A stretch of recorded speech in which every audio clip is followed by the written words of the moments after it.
In a world where different nations are relentlessly looking for new partners to enjoy fruits of mutual benefits, African countries are emerging as the increasingly popular nations in entering new alliances and partnerships.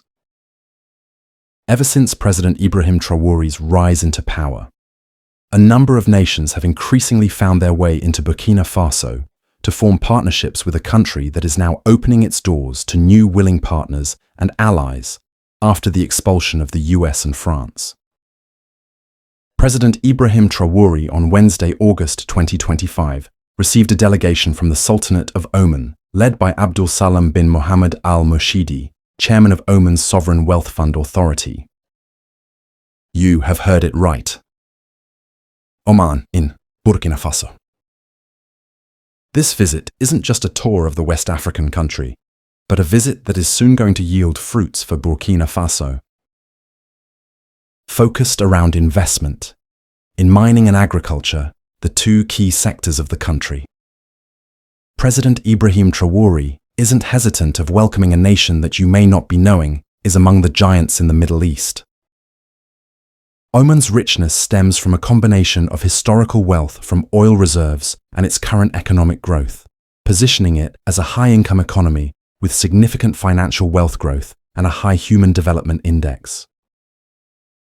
While historically reliant on petroleum, Oman is actively diversifying through non-hydrocarbon sectors like manufacturing and services, and by attracting investment through entrepreneurial spirit and calculated risk-taking. This has led to a robust economy, reflected in high per capita GDP, a relatively low unemployment rate, and strong projections for future economic growth and financial wealth. In Oman, the thing of oil has been a major achievement.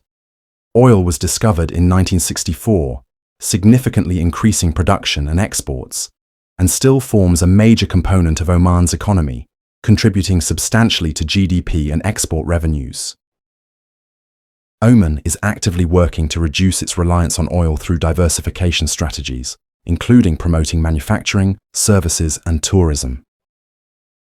The economic success is partly attributed to a strong entrepreneurial spirit and a willingness to take calculated risks, which are seen as key drivers of Oman's economic success. Financial wealth has shown impressive growth, with projections indicating further increases in the coming years, reflecting a resilient and strong economy. Oman's main wealth fund is the Oman Investment Authority, established in 2020 to manage the country's sovereign wealth, and it ranks among the top global sovereign wealth funds. Oman is indeed way more sovereign than you think. It operates through three key funds: National Development Fund, NDF, Future Generations Fund, FGF, and Future Fund Oman, FFO, to foster domestic projects, make international investments in future-focused sectors like AI and healthcare, and attract foreign capital to support local businesses.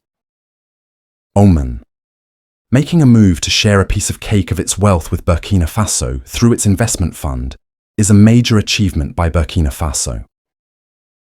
Indeed, as a country that has had decades and decades of a successful mining industry, President Ibrahim Traore, together with the Burkinabe, need nations like these to share knowledge on how to come up with a successful mining industry of this West African country that has made major reforms in its mining sector.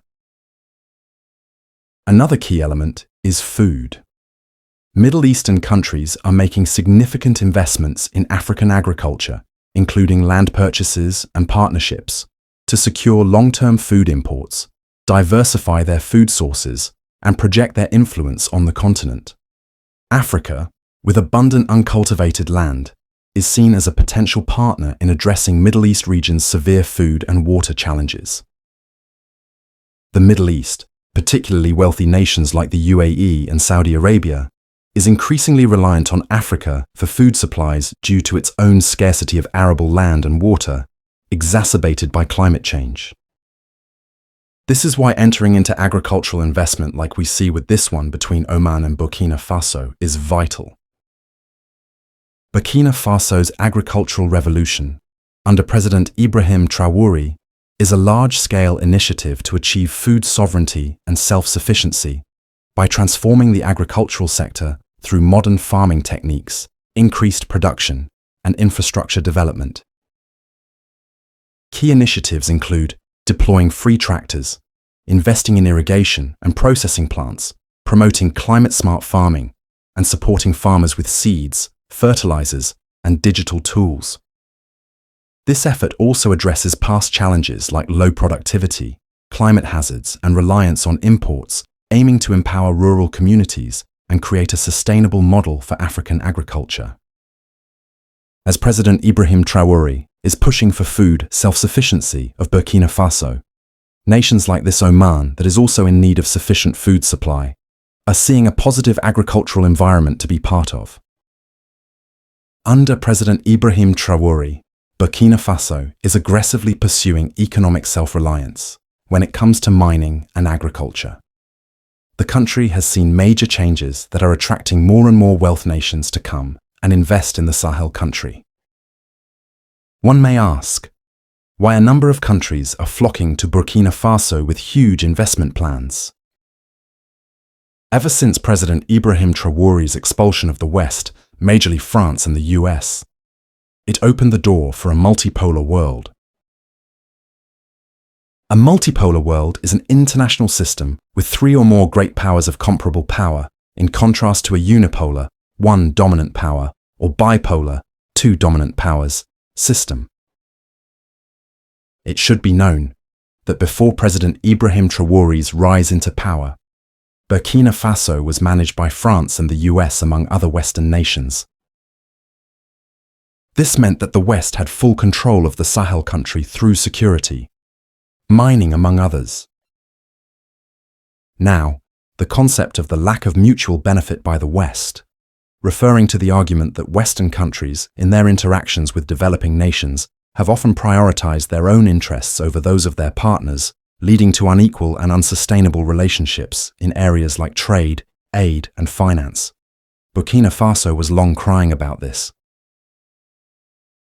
This perspective highlights issues such as unbalanced trade terms, exploitation of resources, and historical power imbalances, which create disadvantages for developing countries and fail to deliver reciprocal advantages for all involved parties.